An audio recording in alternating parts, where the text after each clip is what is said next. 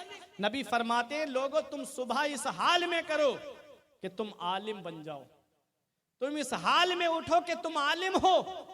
अगर इल्म हासिल करके आलिम नहीं बन पाए तो आलिम से इल्म हासिल करने वाले बन जाओ, आलिम से तालीम हासिल करने वाले बन जाओ।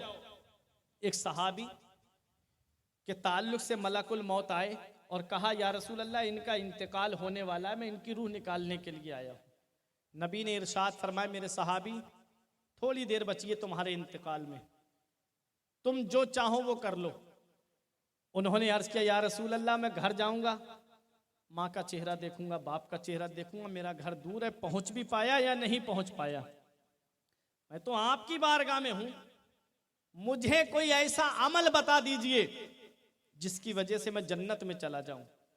मदीने वाले मुस्तफ़ा ने इरशाद फरमाया, तुम मुझसे इल्म हासिल करो, मुझसे मसाइल पूछो, मुझसे शरीयत को हासिल करो, मतलब तालिबे इल्म बन जाओ। मदीने वाले मुस्तफ़ा फरमाते हैं, जो इल्म हासिल करते हुए दुनिया से जाता है, अल्लाह ताला क़यामत के दिन उसको शहीदों का सवाब अता फरमाता है। ये इल्म हासिल करने की बात है। क़यामत में ये बहाना नहीं चलेगा कि मौला मैं काम में लगा हुआ था इसलिए इल्म हासिल नहीं कर पाया, नहीं। नबी ने फरमाया, उतलुबुल इल्मा मिनल महदी इलल लहद, इल्म दीन हासिल करो माँ की गोद से कब्र की गोद तक।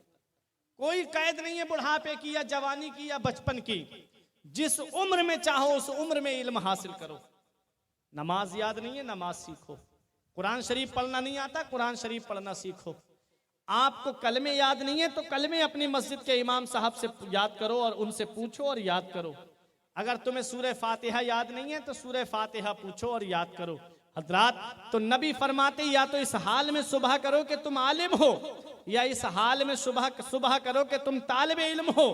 आगे नबी फरमाते हैं, ओ मुस्तमियन, अगर आलिम भी नहीं बन सकते, तालिबे इल्म भी नहीं बन सकते, तो कम से कम आलिम की बातें सुनने वाले बन जाओ। आलिम जो कह रहा है वो बातें सुनने वाले बन जाओ। चौथी बात नबी ने इरशाद फरमाई, ओ मुहिब्बन, या आलिम से मोहब्बत करने वाले बन जाओ, आलिम से प्यार करने वाले बन जाओ। फला तकुनिल खामिस, पांचवा मत बनना, इनकी बुराई करने वाला मत बनना, इनका हासिद मत बनना, इनसे जलने वाला मत बनना। फत्ताहलिक, वरना हिलाक हो जाएगा, वरना बर्बाद हो जाएगा। जो आलिमों की बुराई करते हैं, उनकी तौहीन करते हैं, वो बर्बाद हो जाते हैं, वो हिलाक हो जाते हैं। जब एक आलिम की बात है उसकी बुराई करने वाला बर्बाद हो जाता है, तो आप सोचो तो सही, आला हजरत अजीमुल बरकत तो वो हैं जो आलिमों के आलिम हैं, जिन्होंने न जाने कितनों को आलिम बना दिया है। उनकी बुराई करने वाला कामयाब कैसे हो सकता है? उनकी बुराई करने वाला मंजिल पे कैसे पहुंच सकता है? इसलिए ऐ मेरे अजीज, यही पैगाम है मेरा कि बुराई हम आम इंसान की नहीं कर सकते, वो तो फिर भी अल्लाह के वली हैं, वो तो फिर भी अल्लाह के महबूब हैं। इसलिए ऐ मेरे अजीजों, आलिम बनो या तालिबे इल्म बनो, या आलिम की बातें सुनने वाले बनो, या आलिम से मोहब्बत करने वाले बनो, इनकी बुराई करने वाले मत बनना, वरना बर्बाद हो जाओगे। हजरात, बात कहाँ से निकली? आलिमों से उनके इल्म के बारे में पूछा जाएगा, आलिमों से उनके इल्म के बारे में सवाल किया जाएगा। बताओ, जो इल्म हासिल किया तुमने, आलिम बने तुम, सरदार बने तुम कौम के, अपनी कौम को कितना राह रास्त पे लाए, कितना तुमने अपनी कौम के सामने शरीयत की बातें बयान की, कितना तुमने अपनी कौम के सामने मसाइल बयान किए, कितना तुमने अपनी कौम को जो है वो शरीयत का पैगाम दिया। हर एक से सवाल कयामत के दिन होगा। हजरात, नफसी नफसी का आलम होगा कयामत में, जर्रे जर्रे का हिसाब इंसान को कयामत के दिन देना है। इसलिए ऐ मेरे अजीजों, हर नेमत का हिसाब कयामत में होगा। अल्लाह की नेमतों का शुक्रिया अदा किया करो, दस्तरखान पे बैठा करो तो अल्लाह की तस्बीह पढ़ा करो, अल्लाह का शुक्र अदा किया करो, अल्हम्दुलिल्लाह कहा करो। आप देखो 15वें पारे के बिल्कुल आखिर में दो भाइयों का जिक्र किया गया है, ये उलमाए किराम जानते हैं।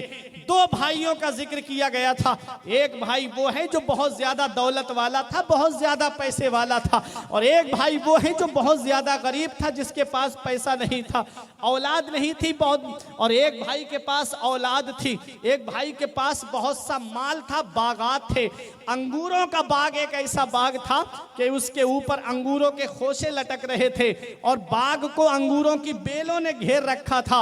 एक दिन वो बाग में गया और उसका गरीब भाई भी साथ में था।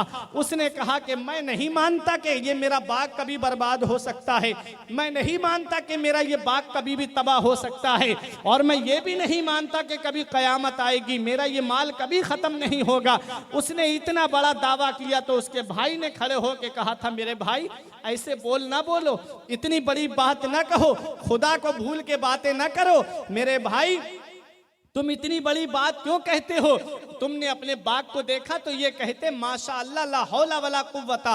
हजरात, इसी के ताल्लुक से नबी इरशाद फरमाते हैं कि जब इंसान अपने घर में नेमतें देखे तो माशा अल्लाह ला हौला वला कुव्वता इल्ला बिल्ला पढ़े तो उस नेमत को नजर भी नहीं लगती है, और अल्लाह का शुक्र जिस नेमत पे अदा किया जाता है, परवरदिगार आलम उस नेमत को बढ़ा देता है और बढ़ा के देता है। अल्लाह का जब शुक्र अदा हो जाता है, अल्लाह का शुक्र अदा कर दिया जाता है नेमतों पे, तो अल्लाह ताला उन नेमतों को बढ़ा देता है, उसमें कमी नहीं फरमाता है, क्योंकि ये कुरान कह रहा है। रब ने फरमाया इन शकरतुम लअज़ीदन्नकुम, अगर तुम मेरा शुक्र अदा करोगे मैं तुम्हारी नेमतें बढ़ा दूंगा, मैं तुम्हें बढ़ा के अता फरमाऊंगा।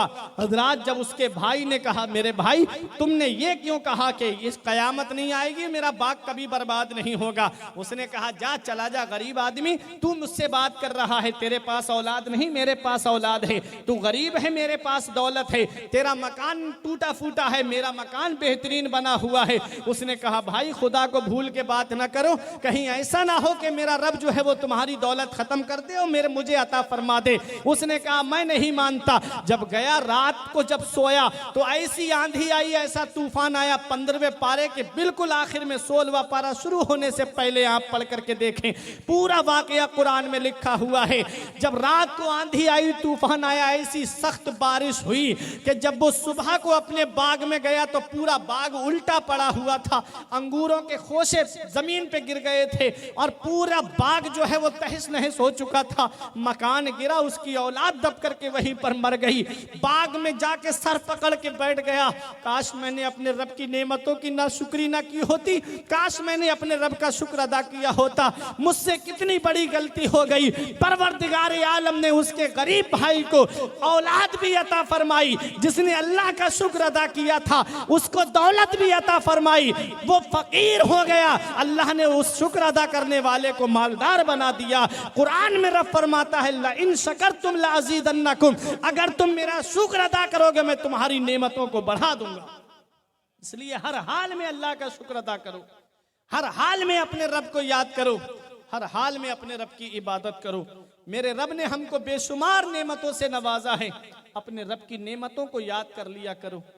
इतनी बेहतरीन नेमतें हमें अल्लाह तबारक व तआला ने अता फरमाई हैं, उन नेमतों का शुक्रिया अदा किया करो और मस्जिद में जाकर के अपने रब की इबादत करो, अपने रब को याद कर लो। ये जवानी और ये उम्र जो तुम्हें दी गई है, ये पैदा जो तुम्हें किया गया है, वमा खलक़तुल जिन्ना वल इंसा इल्ला लियअबुदून, अल्लाह फरमाता है हमने जिन्नात और इंसान को सिर्फ अपनी इबादत के लिए पैदा किया है। सिर्फ हम इस दुनिया में जो आए हैं ये मकान बनाने के लिए नहीं आए हैं, बल्कि अल्लाह की इबादत करने के लिए आए। अल्लाह की इबादत हमें हर हाल में करनी है। उस चीज का सवाल कयामत में नहीं होगा जो सतर छुपाने के लिए कपड़ा है, पेट भरने के लिए जो खाना है और सर छुपाने के लिए सर्दी और गर्मी में मकान है। सर छुपाने के लिए जो मकान है, डेकोरेशन नहीं, सर छुपाने के लिए जो मकान है, कयामत के दिन अल्लाह ताला उसका हिसाब नहीं फरमाएगा, वरना हर चीज का हिसाब कयामत में हमको देना है। हर चीज का सवाल हमसे होगा, हर चीज का जवाब हमें देना है। कयामत के दिन जब तक हम जवाब नहीं दे देंगे, हिसाब की जगह से हट नहीं सकते। तो क्यों ना हम अपनी जिंदगी को मेरे अजीजों इस हाल में गुजार के जाएं कि हमारा रब हमसे राजी हो। ये मस्जिदें जो आज खाली हो गई, वीरान हो गई, मस्जिद तो बना ली शब भर में ईमा की हरारत वालों ने, मन अपना पुराना पापी था बरसों में नमाजी बन न सके। मस्जिद मरसिया ख्वाहें वो हिजाजी न रहे, यानी वो साहिब औसाफ हिजाजी ना रहे। गौर करो मेरे अजीजों, इस दुनिया में आए हो तो अपने रब की इबादत करो। जिस दिन ये जिंदगी की सांसें कट गई, जिंदगी की डोर कट गई, उस दिन घर वाले अजीजो अकरबा मनो मिट्टी के नीचे दफन करके कब्र में चले आते हैं। नबी ने फरमाया इंसान के 3 साथी हैं, एक वो जो मौत तक काम आता है, दूसरा वो जो मौत से कब्र तक काम आता है, तीसरा वो जो कब्र से हश्र तक काम आता है। जो मौत तक काम आता है वो उसका माल है। जब तक सांस है तब तक आस है, जब तक सांसें हैं तब तक माल से फायदा उठा सकते हो, और जैसे ही रूह निकली, माल की खासियत है कूद के दूसरे की झोली में चला जाता है। ये दौलत की खासियत है, ये पैसे की खासियत है कि जब तक रूह है आप फायदा उठा सकते हो माल से। जैसे ही सांसें टूटी, माल कूद के दूसरे की झोली में चला गया। बाप का इंतकाल हुआ, उस माल का बंटवारा औलाद में हो जाता है। औलाद नहीं है तो भाइयों में बंटवारा हो जाता है। होता है कि नहीं होता है? माल चला गया दूसरे के पास में, और दूसरा साथी वो जो मौत से कब्र तक काम आता है, वो है उसके घर वाले रिश्तेदार। कोई भी घर वाला कितना भी अजीज हो, मरने के बाद ये नहीं कहता कि चल बेटा कब्र में एक रात मैं तेरे साथ रुक जाता हूं, तू अकेले में डर जाएगा, तन्हाई में डर जाएगा। कोई नहीं कहता, बस कब्र के अंदर अकेला लिटा दिया। तन्हाई है, कब्र का कोशा है, कोना है, अंधेरी कब्र है।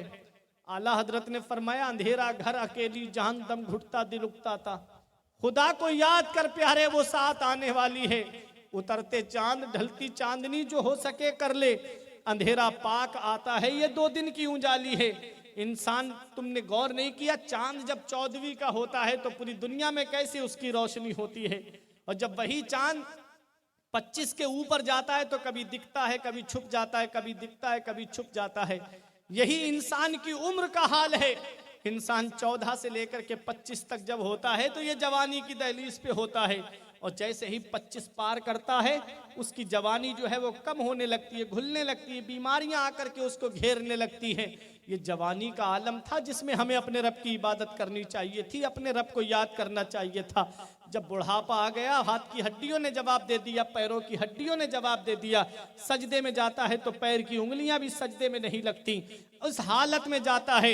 एक बुजुर्ग शायर ने कहा था, कर जवानी में इबादत काहिली अच्छी नहीं।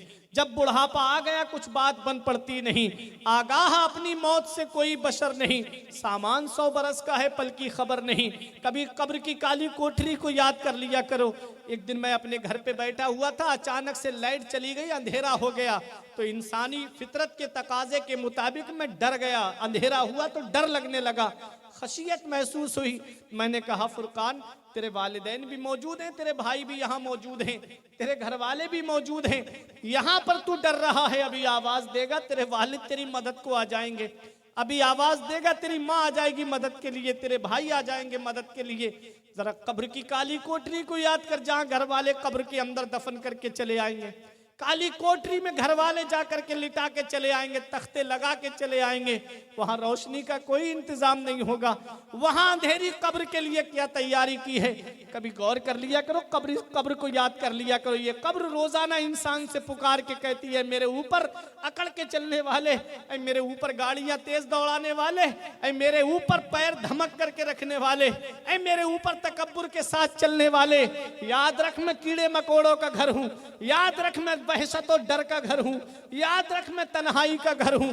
मेरे अंदर आए तो रोशनी का इंतजाम करके आना, मेरे अंदर आए तो रोशनी का इंतजाम साथ लेकर के आना। ऐ मेरे अजीजों, हमने कब्र की क्या तैयारी की, हमने जवानी को ऐसे ही गुजार दिया, बुढ़ापे को हमने ऐसे ही गुजार दिया।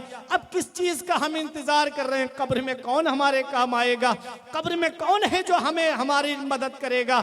हजरात गिरामी, कब्र में अगर कोई काम आएगा तो मदीने वाले मुस्तफा हमारे काम आएंगे। कब्र में कोई काम आएगा तो दोनों आलम के मालिक मुख्तार काम आएंगे।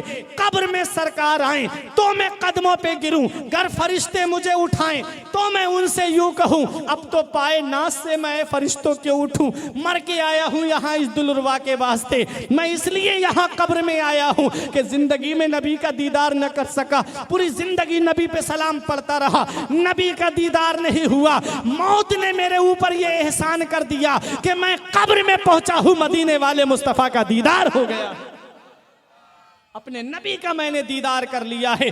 कब्र में लहराएंगे ता हश्र चश्मे नूर के, कब्र में लहराएंगे ता हश्र चश्मे नूर के। जलवा फरमा होगी जब तलात रसूलुल्लाह की, अर्श हक है मसनदे रिफात रसूलुल्लाह की, देखनी है हश्र में इज्जत रसूलुल्लाह की। तो कब्र में आका का दीदार होगा।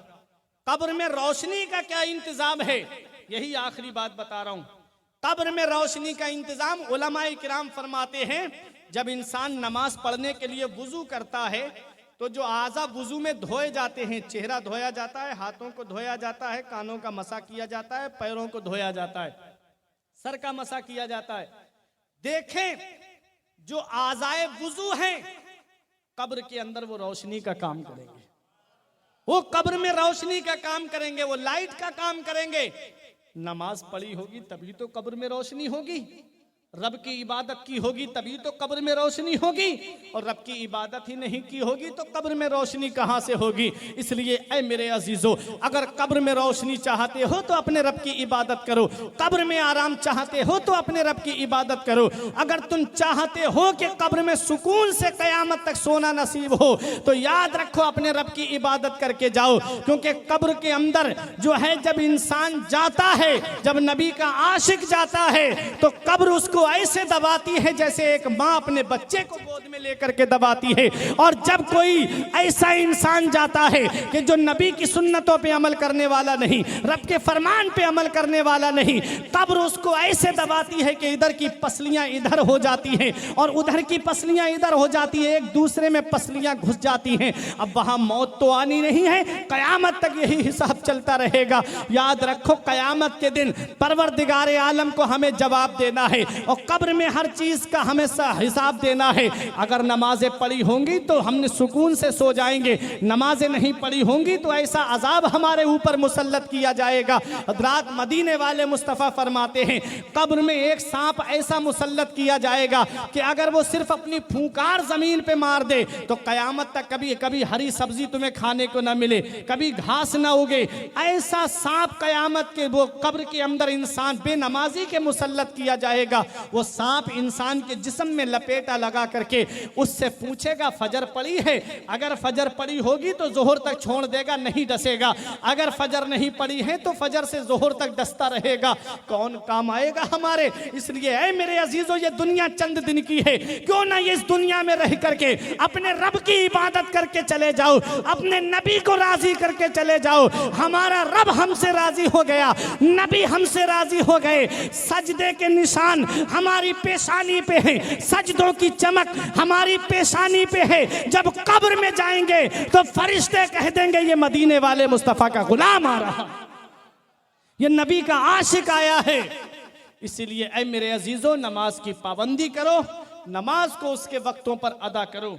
ये एक पहला पैगाम था मेरा रब तबारक व तआला की ज़ात पाक के लिए, जो मैंने आपके सामने बयान किया कि अल्लाह एक है, उसका कोई शरीक नहीं।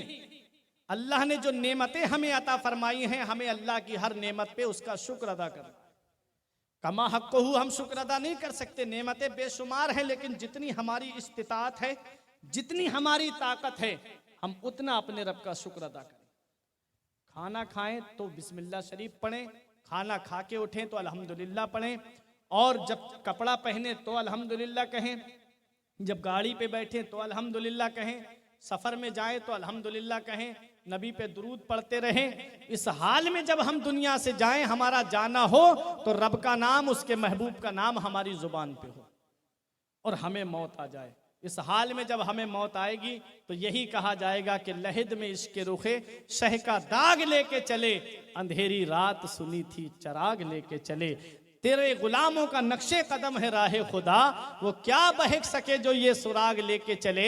जिना बनेगी मुहिब्बान चार यार की कब्र, जो अपने सीने में ये चार बाग लेके चले। तो मेरे अजीजों, ये एक पैगाम था, कुल हुवल्लाहु अहद। ऐ महबूब, आप ऐलान कर दो अल्लाह एक है, उसका कोई शरीक नहीं, अल्लाह बेनियाज है और न उसको किसी ने पैदा किया है, न वो किसी से पैदा हुआ है, न उसकी कोई रिश्तेदारी है। अल्लाह एक है, उसको एक मानो। अल्लाह वहदहू ला शरीक है, अल्लाह वाजिबुल वजूद है, उसकी ज़ात कदीम है, उसकी सिफ़ात कदीम है, सारी दुनिया हादिस है, अल्लाह की ज़ात कदीम है। ये एक पैगाम था। अल्लाह तबारक व तआला की बारगाह में यही दुआ है कि मेरे अर्ज करने में अगर कोई सबकत लिसानी की वजह से या बतकाज़ा बशरियत कोई गलती हो गई है, मौला मुझे माफ़ फरमाए। अस्तगफिरुल्लाह रब्बी मिन कुल्ले ज़ंबिन व अतूबु इलैहि। मेरे साथ मिलके कलमा तैयब पढ़े, ला इलाहा इल्लल्लाहु मुहम्मदुर रसूलुल्लाह सल्लल्लाहु ताला अलैहि वसल्लम। ये ज़िंदगी सवारिए, दिलशाद कीजिए, लम्हात ज़िंदगी के ना बर्बाद कीजिए। जब मकसद हयात इबादत खुदा की है, पढ़िए नमाज, मस्जिदें आबाद कीजिए। सभी के सामने, मोरबी वालों ये पैगाम है, सभी के सामने एक दिन जरूर आता है। ये हुस्न फानी है लेकिन गुरूर आता है। किसी क्रीम से पाउडर से कुछ नहीं होता, नमाज पढ़ने से चेहरे पे नूर आता है। किसी क्रीम से पाउडर से कुछ नहीं होता, नमाज पढ़ने से चेहरे पे नूर आता है। रही कली तो फूल खिलेंगे और कल इंशाअल्लाह फिर मुलाकात करेंगे। आज का पैगाम जो था अल्लाह तबारक व तआला की ज़ात के लिए था। कल जो मेरी तकरीर का उन्वान रहेगा, जल्दी आ जाइए आप, ज़्यादा वक्त में तुरंत आकर के बैठ जाऊंगा। जहाँ तक है 10 बज के या 10:15 बजे तक मैं बयान करूंगा। 10 बजे से इंशाअल्लाह जल्दी आ जाइए। और कल जो मेरा तकरीर का उन्वान रहेगा वो मदीने वाले मुस्तफ़ा सल्लल्लाहु ताला अलैहि वसल्लम की सीरत रहेगी। बहुत अच्छे गोशे कल इंशाअल्लाह मैं आपके सामने बयान करूंगा। इंशाअल्लाह अगर आपने अमल कर लिया तो मेरा ये दावा है कि हमारी दुनिया भी संवर जाएगी और हमारी आखिरत भी संवर जाएगी। हुजूर ने जिंदगी कैसे गुजारी वो मेरा उन्वान रहेगा। क्या हुजूर ने जिंदगी कैसे गुजारी अपनी और हम अपनी जिंदगी कैसे गुजार रहे हैं।